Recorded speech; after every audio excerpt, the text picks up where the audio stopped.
Hello everyone, Renfail here. Hopefully you're doing well. Welcome back to another beginner's guide to the Elder Scrolls Online, and today we are focusing on crafting from the beginner's perspective, the new player's perspective. I think that crafting in this game might seem at first glance like it is complex because there are a lot of crafting skills, and unlike other games where you can only do one or two crafting professions, in this game you can do all of them, and the amount of resources that you're bringing in, and the deconstruction, and then there's glyphs and all this other stuff, it can seem like an overwhelming system, but I promise you that once you figure it out, it is very simple, and hopefully that's what this guide will do, is help simplify that process for new players a little bit. This is not an advanced crafting guide. I am a new player. I'm only about 60 hours into the game at this point, so I'm definitely not someone who's an expert, so I'm not going to be creating a expert crafting guide with this video. This is very much focused on the beginning stages for those of you who are new to the game like I am, to help you get into the game for the first time and go, okay, this is how the crafting system works.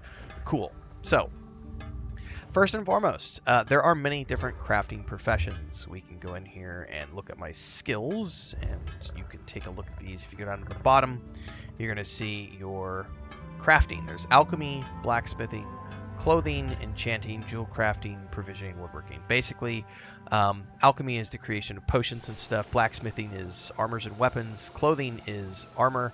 Enchanting is the enchantment of things.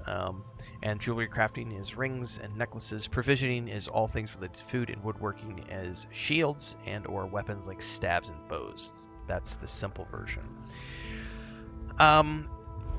When you are leveling up your character, you earn skill points as you go, and many of your skill points in the early stages of the game are going to be going towards your combat abilities and your passives for your character. But the crafting in this game also supports crafting skills, so this is something to think about when you are leveling up. If you do plan on crafting, it's worth putting points into these areas specifically, and this is where I would say that you should only worry about this if you're going to be crafting. If you don't plan on doing crafting, you don't need to worry about this. But one of the most useful things that I have found is, if you're going to be having a character that does crafting, you should only do crafting with one character, because the amount of points that you need to put into these skills to really enhance them, I wouldn't want to do this on more than one character. I would prefer to have one character who is my main, which is this character, who then is also a crafter, and then I can craft everything needed for my alternate characters, and then those alternate characters can specialize in whatever combat field they're doing. Because you do have to spend a lot of points to get a lot of the perks that come along with this, and we'll talk about those as we go through here. So, as an example, one of the most important things that I can suggest that you get for any of these crafting skills is going to be the ability to hire a hireling. This hireling will send you materials every single day, and the higher rank you have for that hireling, the better chance of higher quality materials you will get from those. That's a great way to get passive resources sent to you on a regular basis, and resources are fundamental to the crafting process, so you're definitely going to want to have the hirelings. Now, every single one of these has the ability to hire a hireling. So as you earn points and level up your various crafting skills, definitely put points into those hirelings to get you back those resources. Now, the other way to get resources is by finding them in the game world, so you will be able to harvest things. This is where there's another ability that's very useful, which is the keen eye ability on each one of these different crafting skills. The keen eye will make it easier for you to see the harvestable resources in the world. And the better the rank, the farther away you'll be able to see an outline around these harvestable resources, which makes it a lot easier to see them in the wild to then harvest those abilities. The other way to get the resources that you need for crafting these harvestable materials is going to be through the deconstruction of items. So when you're out adventuring, you're going to be getting items from the monsters that you kill and from the quests that you complete. And these are going to be in the form of additional inventory items. These can be deconstructed, which will give you additional resources that you can then use for crafting. Very useful in terms of getting resources. So there's multiple ways to get those resources: hirelings, harvesting, and deconstruction. Now, once you have resources, we can get into the act of actual crafting. And this is where you have all of these crafting stations around the world. In front of me, I have a clothing station, but there are also stations for everything. Like here's a blacksmithing station, as an example. And when you're opening up your map, you will notice that if you hover over any town that you're in, you'll see things like blacksmithing station, clothing station. Those are what you're looking for. They might sometimes be in one place, but depending on the city or town you're in, village you're in, they might be in different locations. So you'll want to pay attention. Woodworking station, blacksmithing station. Usually the mage guilds will have like an enchanting station and a jewelry crafting station, perhaps. So just always be checking the icons on the map to know where the various crafting stations are. Now, once you have found a crafting station, I'm going to show you this one for now. They're kind of all the same. Once you open up one of these crafting stations, this is going to be the menu that you're presented with. You're going to have a refine, a creation, a deconstruction, an improvement, and a research, and then patterns. And remember, we're not doing a complex thing today. We're doing the beginner's guide, so we're really going to focus on a couple of things here, which is the research, deconstruction, and then creation. Refinement is good. Improvement is good too. Patterns we'll get into in another day. So the big thing, as I said, in order to get resources, you would want to deconstruct items. So the way you do that is you come in here to deconstruct, and you can select an item and deconstruct it. You can also mass deconstruct items, which we will showcase here in a minute. But this is what you do. You come in here and you pick an item like this, and you would click the deconstruct button, and that would deconstruct this, and you would gain resources back from this. Now, before you do that, this is an important beginner's tip. At every one of these research stations, every one of these crafting stations, for every single crafting profession, blacksmithing, clothing, whatever, there is a research tab. When you click on this research tab, this is what might seem a little bit of overwhelming to people. When you start off, you're only going to be able to research one thing every single day. Now you notice at mine it says researching 2 of 2. I can research 2 things per day.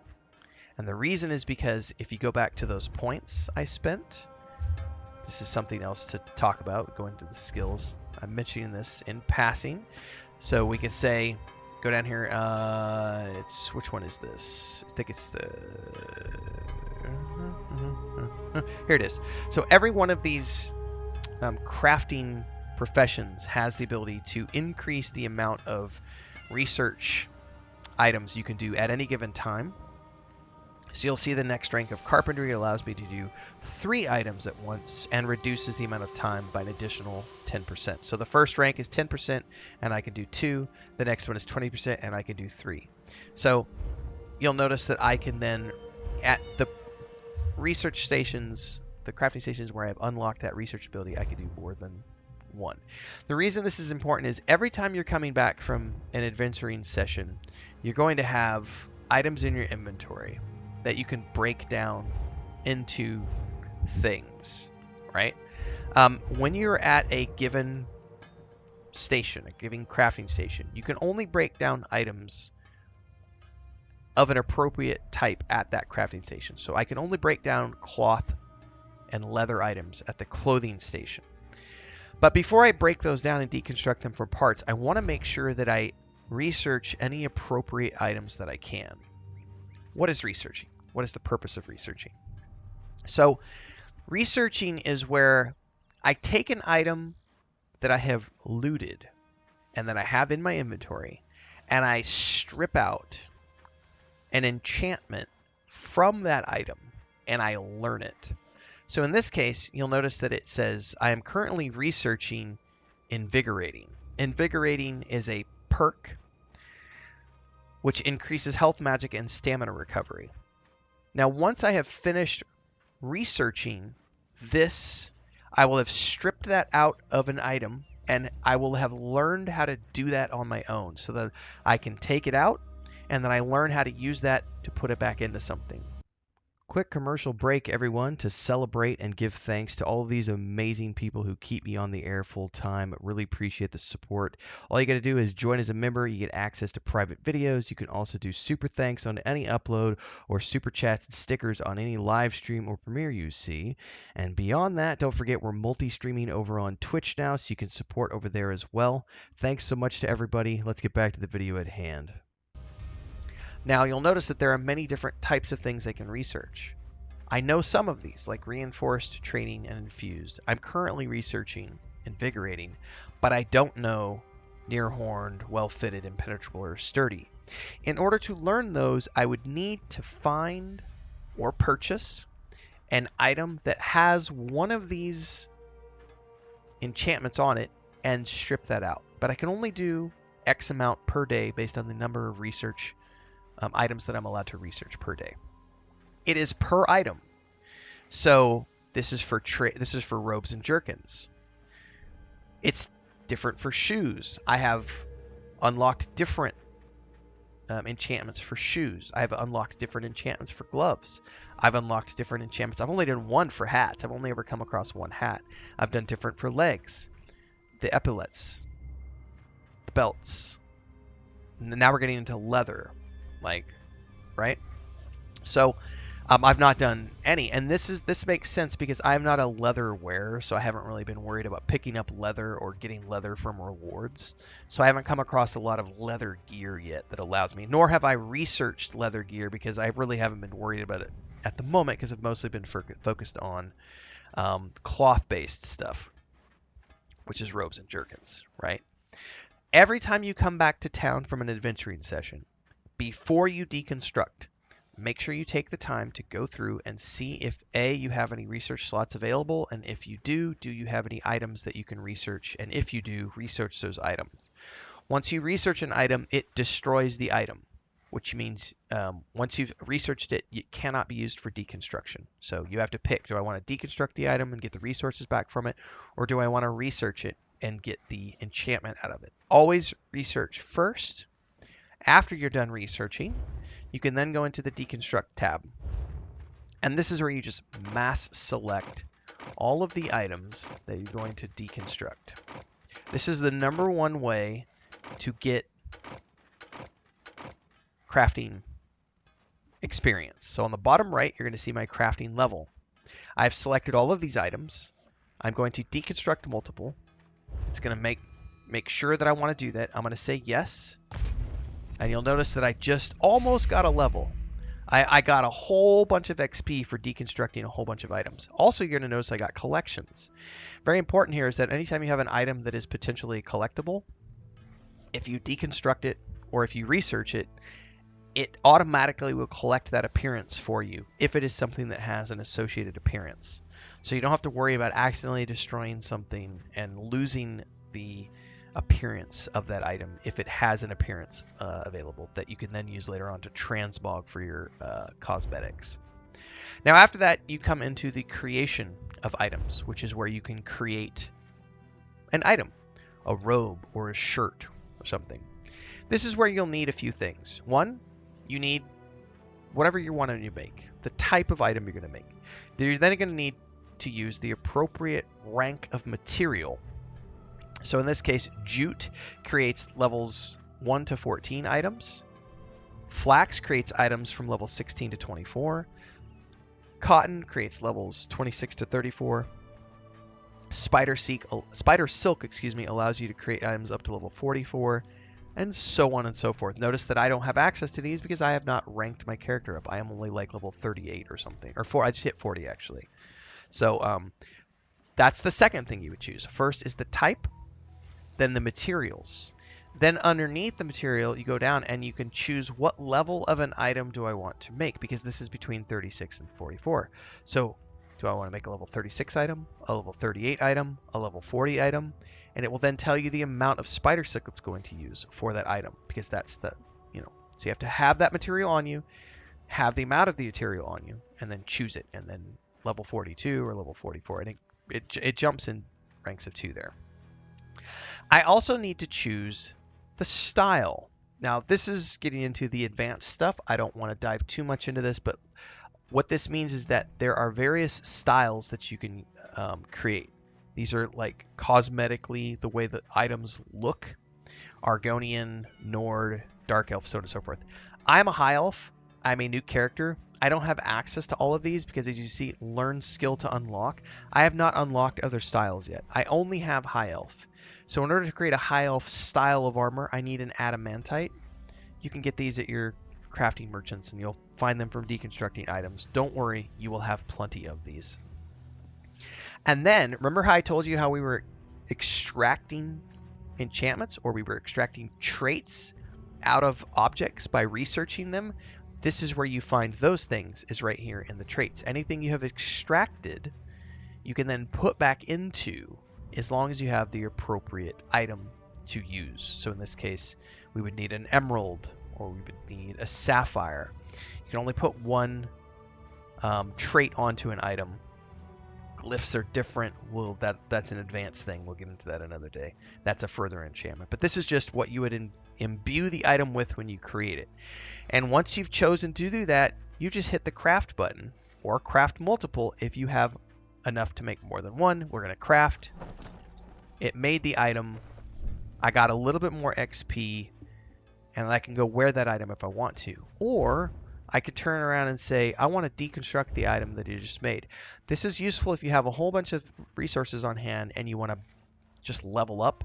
You can burn through all your resources, make a bunch of items, deconstruct those items, get the resources back. Not all of them, but you'll get some resources back, and keep repeating that process until you've burned up all of your resources. In this case, I'm just going to deconstruct this because I've already, I don't need it.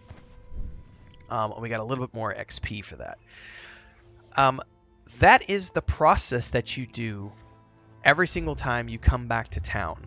You can go to the various stations. Now, different stations do different things. So at the clothing station, I'm only able to break down clothing. But when you come to like the blacksmithing or the woodworking, you'll notice that when you go into the deconstruction tab, you can choose between weapons or apparel. So you're going to need to break down apparel, and then you'll need to go down and break down weapons. And also remember, every single time, go into your research first. Now, there is one more thing you can look at very briefly. If you have items that you want to improve, you would click on the item, and then you would need these resources to improve. Now, in this case, I have these on hand. There's a dwarven cuirass. I would want to turn this white item into a green item. I'll go ahead and do this over on the clothing station because, well, I've already broken down all those resources I can. So let's show what this looks like. You would take this item, take a green item, turn it in, take a white item, turn it into a green item. We're going to improve that. Okay. We've now improved that. But now, in order to take it from a green to a blue, I need what I don't have. I don't have those. Also important is the amount of, I only have 6 of those available.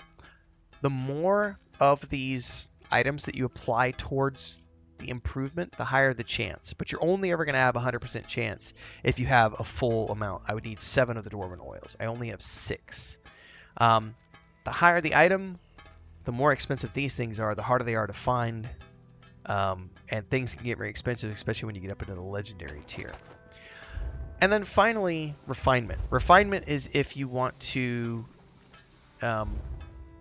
turn something into something else.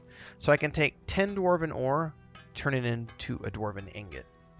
I could take 10 high iron ore and turn it into steel ingots. I could take iron ore and turn it into iron ingots. I could take orichalcum and turn it into orichalcum ingots, which are needed for various recipes, so you can refine as well. Hopefully that has provided you with a very basic step into the world of crafting in the Elder Scrolls Online.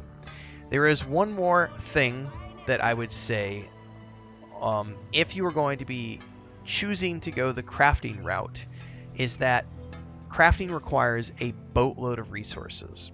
It is probably a good idea to focus on the things to support your main character first. So I am a mage, so I am focused primarily on making staves and robes because that's most useful for my character. Blacksmithing I don't really care about because I'm not worried about it at the moment. Long term, I will max everything out, then I can make things for my alts. But because it is so resource heavy, especially if you're playing on a free-to-play account, you're not going to have storage space for all of the resources that you're going to be getting from deconstructing all of the various items. So if you were on a free-to-play account, I would highly suggest that you only focus on 1 or 2 crafting professions at any given time to limit the amount of overflow you have so that you have plenty of space for the crafting resources that you do need. So if you're going to be focusing on woodworking as an example, but you don't care about, heavy armor, just sell all the swords and the heavy armor that you come across and use that coin to do other things with. Don't break those items down if you're not going to be doing blacksmithing, because that's just going to give you a ton of more additional crafting materials that you just don't need and you don't have space for. This is also where the crafting bag comes into play, which if you are an ESO Plus subscriber, which I am, you also get access to this craft bag, which is an unlimited crafting bag. So all of my crafting materials immediately get deposited in here and I can pull from them anywhere, and I never have to worry about a limitation. I don't recommend this for every player because not every player has the disposable income to pay for the ESO Plus subscription. So if you are on a free account, focus fire. Focus on 1 or 2 crafting professions. If you can't afford the monthly sub, do them all. But it is tricky to do them all if you are working on the limited space that the free-to-play account comes with. So hopefully that is a little bit of information that you can find useful. And if you did find this useful, I would love it if you like, subscribe, hit the bell icon so you never miss an update. I publish a lot of guides. I play a lot of games. Elder Scrolls Online is one of them. This is the day job. We start every single morning at 4:30 a.m. Central on YouTube, Twitch, Kick, and TikTok, multi-streaming in 4 different places, and everything else in between happens here, including movie reviews and TV show reviews. So hopefully we'll see you in the next one. Let me know your thoughts in the comments below, and I'll see everybody next time.